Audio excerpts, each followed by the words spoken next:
Welcome back to the MLS Review Show. The Red Bulls head to the unfamiliar territory of Geraldine Field. But first, the loser goes home as the USA and Jamaica play in the Gold Cup quarterfinals. With Jamaica coming off an impressive group stage, it was certainly not a given that the U.S. would come away winners on Sunday. A travel-weary Landon Donovan started the match on the bench. Within 10 minutes, however, Bradley would be called on to make another change, this time due to injury, as Josie Altidore pulled up lame. After a scoreless first half, Jermaine Jones gave the Stars and Stripes the 1-0 lead in the 49th minute. Clint Dempsey would tack on the second goal from the U.S. in the 80th, finishing off a well-played low cross by Juan Agudelo. With the win, the U.S. moves on to the semifinals where they'll take on Group C foes Panama in Houston on Wednesday. New York headed to the Pacific Northwest for the first ever meeting with expansion side Portland Timbers. Geraldine Field has not been kind to visitors so far this season. However, Thierry Henry and the Red Bulls were itching for a second straight win and a chance to reassert themselves in the East. Dwayne De Rosario was inserted straight back into the lineup after returning from Canada's Gold Cup run. Young midfielder Austin Deleuze had shined bright in the past 2 games and was handed his 3rd straight start for Baca's boys. With 3 straight losses, 2 of which came at home, Portland had sunk to 8th in the West. The worries would get worse for the Timbers as they lost central defender Footy Danso to a shoulder injury in last week's loss to Colorado. With head coach John Spencer suspended for his criticism of the referee against Colorado, the men from the Rose City would have to implement new ways to get his forward pair the ball as they hunted for their first win in 3 weeks. John Strong and Robbie Earle had the call from a rocking Geraldine Field. And we are underway. The Portland Timbers trying to bust out of their first 3-game losing streak as an MLS side. Shut out in back-to-back games for the first time as well. Henry again. It's all first-time passes from him early on to send De Rosario forward. Back for Henry. Lets it go. And it's New York's opener. And it's Austin Deleuze who scored it. Out wide to De Rosario. Then you'll see Henry just step over the ball as it comes into the box. That just gets the Timbers on the back foot, and De Rosario just there with the time. It's a wonderful step over. Henry now running forward. Bellucci, return pass, Thierry Henry onside, and it's a good job by Troy Perkins to knock it behind for a corner kick. That was excellent reading of the situation by Troy Perkins. That deep position, he makes a run, gets in behind the back line, and Perkins is aware and he's alert. Big throw from Jeremy Hall. It's away by Soley. It's Dewsbury! And it is 1-1! He takes a touch, he gets his head down, and he hits the target. We talked about that early in the broadcast. To make sure, take a little less power and a little more accuracy. He does both and brings Timbers back into the game. Dewsbury to take. Bruno got on the in and out! Oh, are you kidding me? It's 2-1 Portland! Bruno does ever so well to keep this alive, and look at this for skill. Chicharito's got nothing on Kevin Goldthwait. It's a back heel from Goldthwait.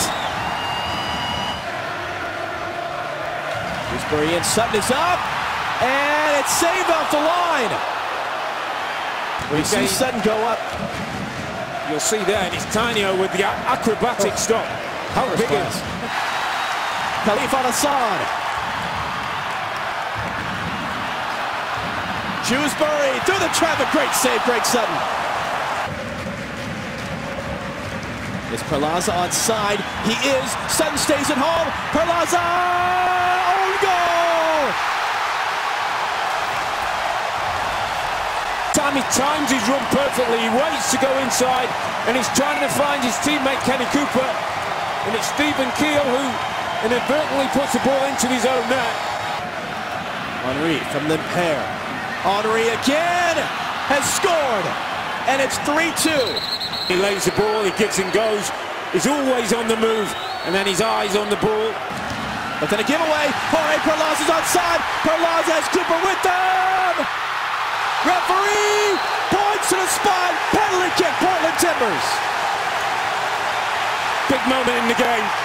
You'll see that here there is enough contact.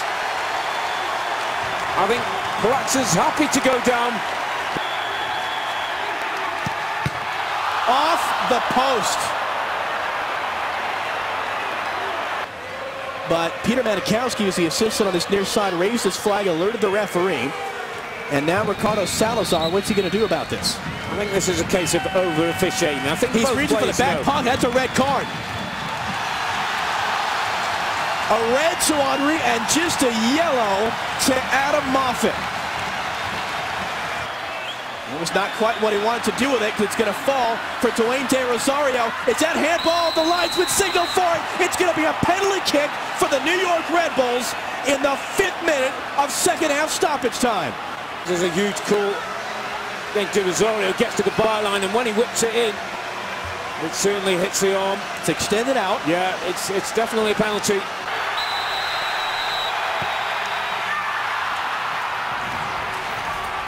And the Red Bulls may have just saved a point at the death here in Portland. Rosario is always confident. Perkins goes the right way, but can't get his hands to the ball. With the Timbers up 3-2, Jack Jewsbury putting a penalty kick off the post, and that is full time. The standings in the Eastern Conference stays relatively unchanged this week. New York moves 1 point ahead of Philadelphia with their draw against Portland.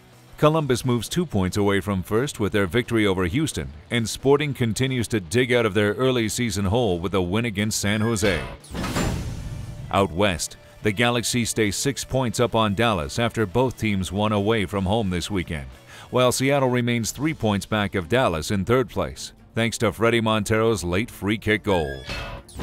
In the race for the Golden Boot, Thierry Henry has drawn level with Landon Donovan on 8 goals, and Charlie Davies converted a penalty kick against RSL to draw one behind the leaders, now on 7. Brek Shea scored for the 2nd time in 2 weeks, meaning he joins the pack at 6 goals. Next week's nationally broadcast action starts off with Seattle hosting New York on Thursday night. That game can be seen at 10 p.m. Eastern on ESPN2. On Saturday, Galavision will broadcast DC United against the Houston Dynamo at 6 p.m. Eastern, and Fox Soccer Channel is where to find San Jose against Los Angeles starting at 6:30 p.m. Eastern. On Sunday, be sure to watch the Chicago Fire against the New York Red Bulls from Toyota Park on ESPN at 2 p.m. Eastern. The Week 15 schedule kicks off on Wednesday with Philadelphia hosting Kansas City and Chicago hosting Real Salt Lake.